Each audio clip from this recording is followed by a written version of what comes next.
দেবদেবীর পূজা কি উপবাস রেখে করতে হয়? খাবার খেয়ে পূজা করলে ভগবান কি গ্রহণ করেন না? তাহলে উপবাস না করে পূজা করলে তার কি কোনো সার্থকতা নাই? এই পূজার উত্তর দিতে গিয়ে নিজের ভক্তদের এক অসাধারণ উত্তর দিয়েছিলেন মা শারদা। মায়ের এই কথা থেকেই সমস্ত উত্তর পেয়ে যাবেন।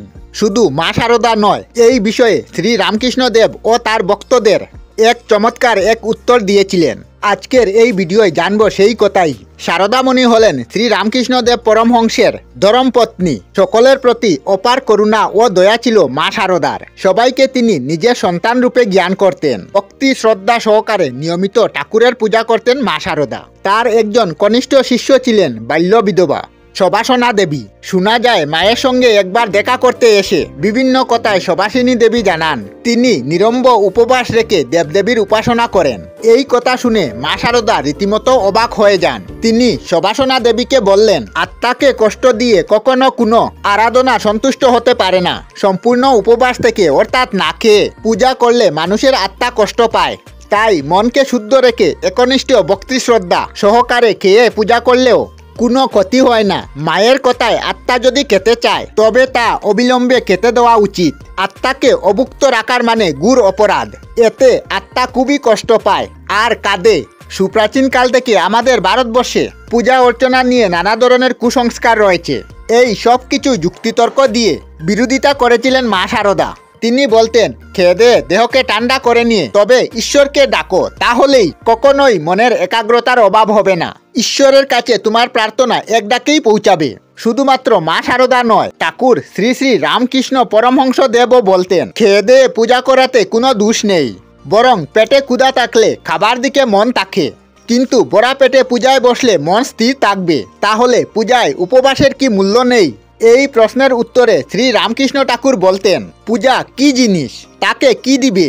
সবই তো ভালো ভালো জিনিস, যা দিবি তার ছাড়া আর কারু না। এই বিষয় বোঝানোর জন্য শ্রী রামকৃষ্ণ ঠাকুর একটি অসাধারণ গল্প বলতেন। একবার একজন বড়লোক তার নিজের বাগানে বৈঠকখানায় গিয়ে বসে আছেন। বাগানের মালিটালি সবাই বাগানের কাজে ব্যস্ত আছেন। এমন সময় দারোয়ান এসে বলল, আমি আপনার জন্য কাল থেকে একটি পাকা পেঁপে তুলে রেখেছি, আপনি এটা নিন বাবু। বাবু কিন্তু জানেন বাগান তার, গাছ তার, পেঁপেও তার, কিন্তু ওই যে দারোয়ান খুব শ্রদ্ধা করে মনে করে পেঁপেটি তার বাবুর জন্য রেখে দিল। এটা কি দারোয়ান দেখলেন না? দারোয়ানের শ্রদ্ধা কি বাবুর মনকে বিচলিত করবে না? বুঝলে, পূজা করাও ঠিক সেই রকম। অর্থাৎ আপনি খেয়ে পূজা করুন বা উপোস রেখে আপনার মনোভাব যেন সবসময় শুদ্ধ থাকে। শুধু ঠাকুর রামকৃষ্ণ বা শারদামণি নয়, প্রাচীন বিভিন্ন হিন্দু ধর্মীয় শাস্ত্রে এই বিষয়ে নানা ব্যাখ্যা রয়েছে। এই বিষয়ে একটি প্রচলিত গল্পকথাও আপনাদের কাছে তুলে ধরছি। শোনা যায় প্রাচীনকালে এক ঈশ্বরভক্ত মহিলা ছিলেন, যিনি সারাটা দিনই প্রায় ঈশ্বরের সেবায় সময় ব্যয় করতেন। তবে তিনি ঈশ্বরের আরাধনা সম্বন্ধে সম্পূর্ণ উপবাস থাকতেন না। সকালে ঘুম থেকে উঠে স্নান, রান্না, খাওয়া দাওয়া সেরে তবেই পূজায় বসতেন।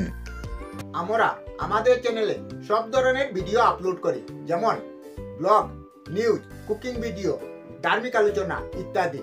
যদি আপনারা এই ধরনের ভিডিও দেখতে পছন্দ করেন তাহলে এই চ্যানেলটি নিশ্চয়ই সাবস্ক্রাইব করবেন। আমি আপনাদের সাথে বিদায়ক না, আজকের মতো বিদায় নিলাম। আর ভিডিওটি ভালো লাগে লাইক, শেয়ার ও কমেন্ট করবেন। ভিডিওটি সম্পূর্ণ দেখার জন্য অশেষ ধন্যবাদ।